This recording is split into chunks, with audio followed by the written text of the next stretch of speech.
welcome director James Gunn.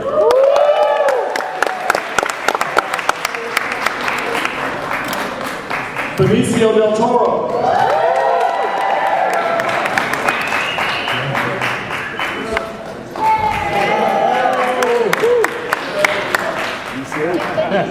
Karen Gillen.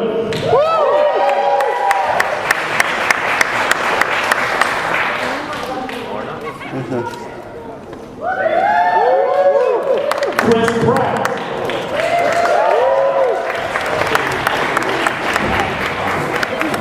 Zoe Saldana.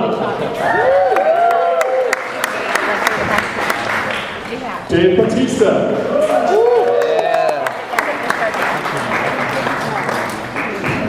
Lee Pace.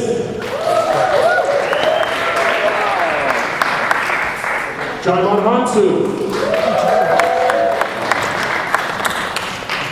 Michael Rooker. There he is. And Kevin Feige.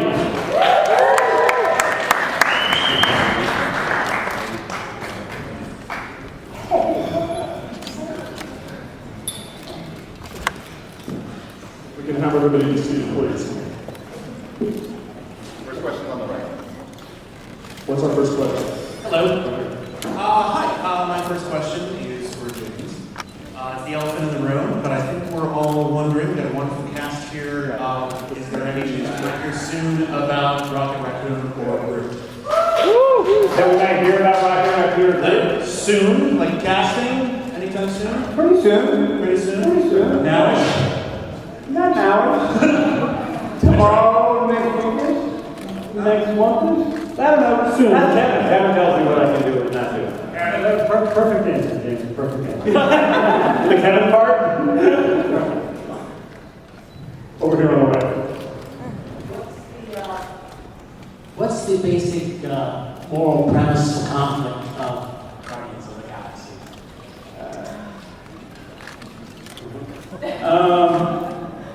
Oh man, that's a good question before I flew here from London, 12 hours. Really, Guardians is about a family coming together. It really is about a group of individuals who have acted selfishly and only as individuals throughout their life and learning something about themselves that makes them heroes. Here on the left. That's nerdlocker.com. Chris, what was the extent of your training to get your body into the position that it is now? Oh man, it was about 6 months. Just got after it, a combination of different things, lifting weights, cardio, and really strict nutrition. And so, I mean, it's like really boring stuff, but basically, I cried like 40 pounds off, and the rest was being hungry and running a lot. He's been very disciplined. His birthday was 4 weeks ago. I happened to be there. They brought out a tray of vegetables that spelled happy birthday. Yeah. And if there was one that was sharp, I would have used it to cut my wrists. That's not, you shouldn't make jokes about suicide though. Here on the center right. James, your previous films have more of an R-rated tone, obviously. Will you plan on keeping more of a darkly comedic tone throughout this film without wandering into the R-rated? Darkly comedic. I don't think of it as darkly comedic. You know, I do think of it as me. I got to say that there's a lot of James Gunn in this movie, and it's a strange thing because when I turned in the first draft to Kevin and Marvel and Josh, and they read the first draft, they were all really happy, which made me happy. That was a really good day. And their biggest note was more James Gunn, which freaked the hell out of me. I gave him more James Gunn. That's what's in the movie, and I think it's a really unique movie. But with every movie I do, I'm speaking to a certain part of myself, and I'm speaking to a certain audience. With a movie like Super, I'm speaking to a specific person that movie means a lot to, and I really appreciate everybody that loves that movie. When I'm doing a movie like Guardians, it really is for a much broader audience, for everybody. It's a movie we can go see on a Friday night. everybody else in the city and really enjoy ourselves in a different type of way. And I appreciate both those types of movies. Front row here in the center. Hi, James. Hey. Coming off of something like Super and then coming to such a big budget, what has your experience been like with the budget on set? That's easier. It's easier because with a movie like Super, like there's a lot of people on set who I think I can do their job better than they can. And in a movie like this, we worked really hard to find the best, whether it was the best actor, you know, for each of these roles, which we worked really hard at to get the best people for this movie, really hard. But not only that, the best production designer, or the best composer, or the best, you know, costume designer. And so they all make my job a lot easier on this movie than it's been in movies past. We're right here. The question for the cast, the Marvel Universe so far, Captain America, Thor, etc., have been huge, really well-known superheroes. Is it intimidating at all to step into these roles, you know, go into what people may not be as familiar with? There's nothing intimidating about, you know, 200 people looking at you at a press conference. This is easy. Yeah, I'm not scared. Oh yeah, that's fun. Yeah, I mean, being at Comic-Con, answering questions about, you know, a comic book movie is like super easy. No,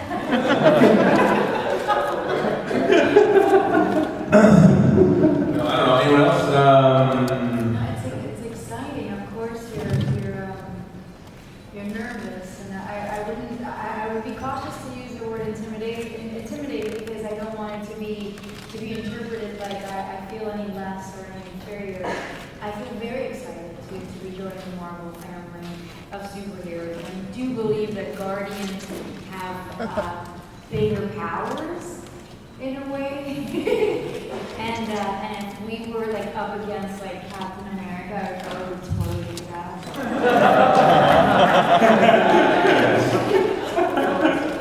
Yes.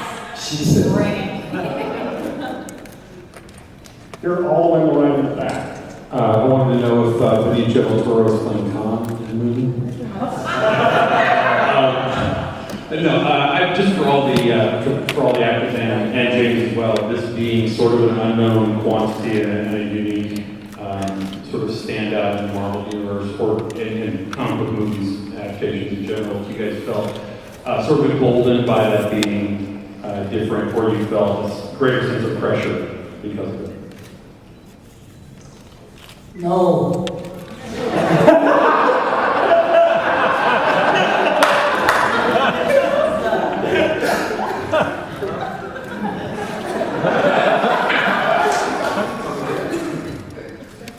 I think, you know, I'll just answer real quick. I think, like, I don't think that the reason that all the Marvel movies thus far have been received so well is because they were such famous comic books. I think they were great stories, you know, and like, you know, Iron Man is Iron Man now to people because of Iron Man the movie, you know, like it was a comic and people, certain people knew it, but they love it and go back to it because it's great storytelling. And I think it's the same thing with this, like, this is a really cool story, and you know, Marvel is, they know what they're doing, they know how to tell a story, they know how to make this movie. So I really don't feel intimidated. Like if you told me, Chris, you have to go adapt Guardians of the Galaxy into a movie on your own, I'd be super intimidated. But when they're like, we're doing it, we love you to be part of it, it's like, wow, great, I'm along for the ride. In the center. Hi, I'm not sure if you work together in most of your scenes or if you're broken out into groups, but I was wondering, what was some of the most challenging scenes for you, and also with any injuries? Did anybody get hurt? Well, we still have 85% of the film to shoot. Yeah.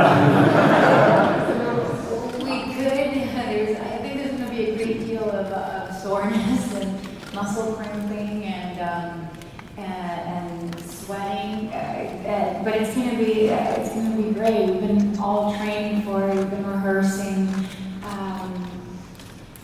Endless conversations with our director as well as talking to every department that's sort of building us together, from David Bautista to myself, to Lee, and John, and also Michael, and Karen. We have an excruciatingly, so much makeup. We have so much makeup to do constantly, and we're retouching every single second. So there's going to be a lot of work that we're putting into it, but I think I'm going to speak for myself, and I'm pretty sure that a lot of people here will identify themselves with it. I'm just excited to be doing something different, and this is sort of like the anti-hero movie. When you meet these characters, they're thieves, they're rebels, they're assassins, and they're going to be learning very big lessons. But because of James Gunn's sort of interpretation of Guardians, the levity will be very abundant, and that's what keeps it, I guess, awesome. That from like my 10-year-old niece who just visited the set, and myself, when we both walked into one of the sets that they had built, we both had the same expression, and we were both drooling. We were like, whoa. It was insane. I would also add, and this may be considered a spoiler, but I have some really big injuries planned for Michael Rooker in the future.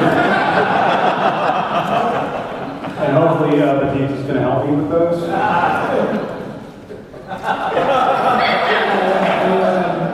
relish the thought. All the way over here in the front of the way. Thank you all for coming. First of all, for Dave Batista, thanks for all your words about setting your goals and giving it your all to achieve those goals. Those are real inspiring stuff. You're the man, Dave. And also, how strong is Gratson? Is he strong enough to beat up the Hulk and Thor? I would have to say yes on that. I mean, yes, but Have you seen his hands for the love of God? Like if it's raining and just tell David to put his hand up.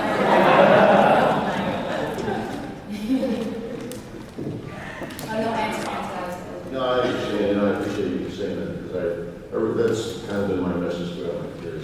I really come from that. I'm a poor kid that came from the streets, and to me, what I've been able to achieve was really just been through hard work and really not letting anyone say to tell me that I couldn't do something. So this project alone is by far the biggest thing I've ever done in my life, and to be a part of this is really. I always try to tell people, whether I go out with kids or just tweet out stuff, and just tell people to pursue things, just pursue things. Here on the side. Questions for Dave Batista.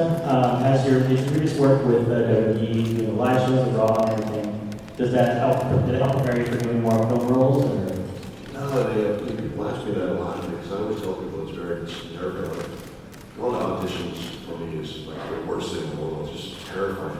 People don't get it. You've gone on in front of 100,000 people, and it's so much more intimate, and it's just so much smaller, and there's just so much attention right there on you. It's just absolutely terrifying, Sorry, I lost track of the question. Yeah, it's new to me, but I always go to work.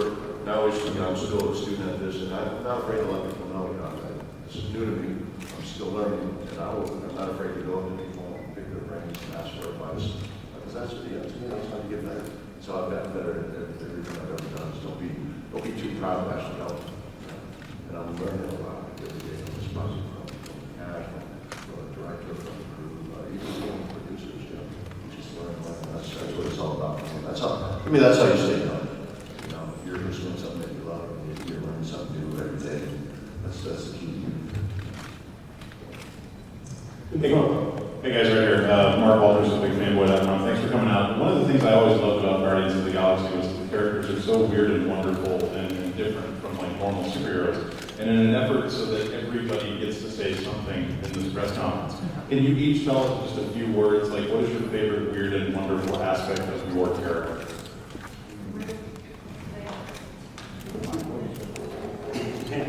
Yeah, Michael. Michael Walker. What do you want to know again?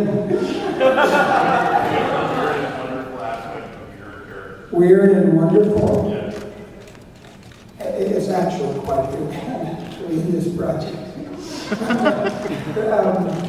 Yondu's, for me, there's a lot of Yondu, a lot of me in Yondu. When I first read the script, I noticed right away there's some aspects of Yondu's existence within this universe of ours, in this film of ours, that is very, very close to me. Like, for example, the tough love attitude that I have towards some of the other cast members. They're extremely tough love, as a matter of fact. So that I'm very much like that in my life, you know. And so, and I don't, in a lot of movies, not all movies, but a lot of movies I've done, I hardly ever do makeup. Except on James Green. You know, the one was a 7-hour makeup and Slither. This one's not so bad, maybe 2.5 hours. So that's, for me, that's a very interesting aspect, because I usually don't, I get in and I look at the mirror, I go, what do you think? And the makeup girl says, or guy says, well, we'll do this, and I go, and I walk away, you know. Not to be, mean or anything. It's just that I prefer not to have. I prefer when I get mad, I get red.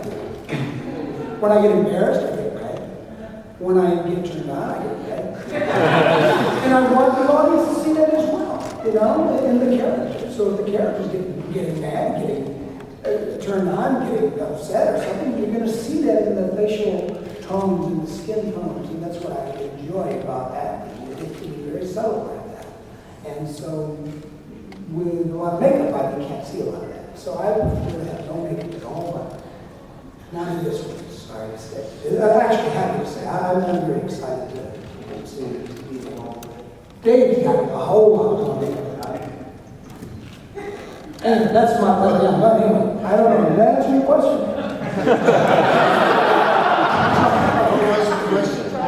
What's the most weird and wonderful aspect of your personality? Yeah.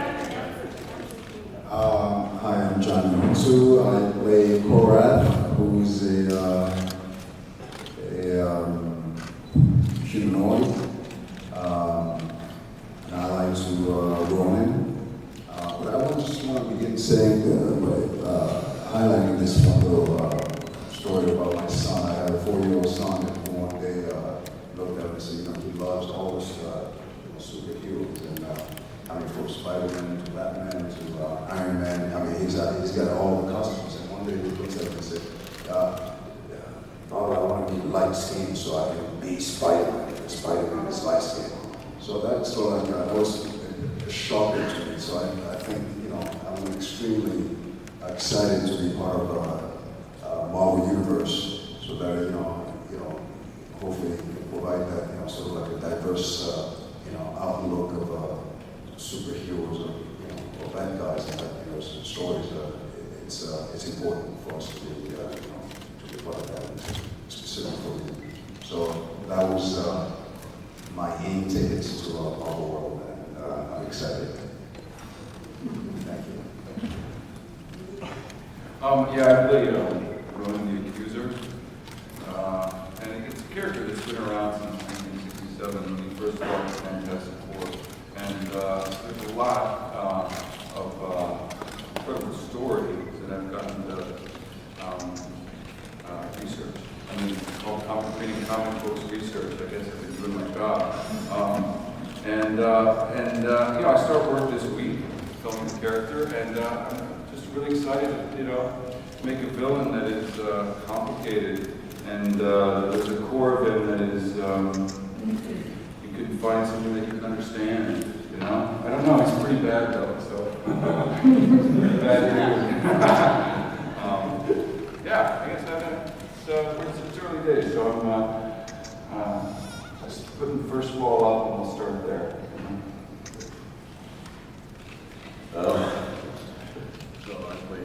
Drax the Destroyer was also a pretty bad dude.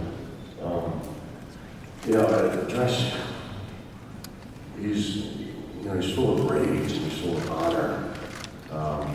He's very literal, but I think the funniest, or the best thing about Drax is he's hysterical without meaning to be hysterical. Yeah. I think that's what I love the most about Drax. I played Gamora, and the weirdest thing about Gamora is that she blushes, she turns green when she blushes. She turns green when she's mad. Or when she's turned on. Yeah, no, I like that. What was the weirdest, what was the weird? What's wonderful is that she has grown up in an environment that has misrepresented how she truly feels, I guess, inside. And she's gonna, I guess, discover that, hopefully. For Quill, without going too much of his origin or anything like that, there's like a petulance to him. Like he hasn't been really held accountable as an adult. He's been able to be kind of free in space and do whatever he's wanted to do, and that's really kind of fun because it means that he's like slept with all these super weird aliens. Sounds like you've had some really good parents. What's that? You've had some mighty fine parents. That's my favorite weird element of it. It's just very wonderful. And then, but my favorite moment I think I've had was when I first donned my full wardrobe in like in the costume department. I put it on and it was just like wow. I wore it and I thought that was pretty cool. All of a sudden my walk changed a little bit and I had a little extra bob in my head when I was walking. And I felt that was pretty cool. So great work. I played Nebula.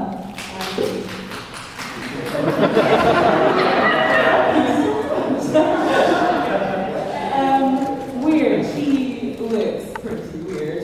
And one of the most interesting things about the character for me is her very strange and complex relationship with Gamora. That's it.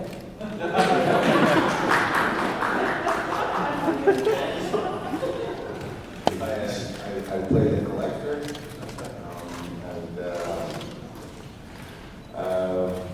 collects things. I think it's pretty cool that he's got his own personal suit. I think it's pretty cool. Did you guys hear his original answer? He said his favorite weird and wonderful. He goes, my hair. That's crazy hair in the movie. My favorite thing about Benicio, can I just share a quote that you told me in our first meeting? And we were sitting down, we were talking about something about the character. And this is the reason why I know you and I can be friends forever. Is because we sat there and I asked you, we were talking about something about collecting stuff and how you get excited when you get something new collecting. And then all of a sudden you get really serious when you go, I was the first kid in my neighborhood to have an alligator. And I'm like, that wasn't funny, like you just saying that. That's my favorite sentence, top 10 favorite sentences. It is true. And this is going to be our last question right here. Hi, I'm Ahmed from Singapore. My question is for James. As the expanding Marvel universe, there is going to be any connection to the other Marvel movies or animation? Well, we have Thanos. So, Thanos is the thing that connects us to Marvel Universe at this point, and then in the future we'll see what happens after this. But for right now, we're connected to the rest of Marvel Universe because of 3 seconds at the end of the Avengers. Fantastic. Thanks, everybody.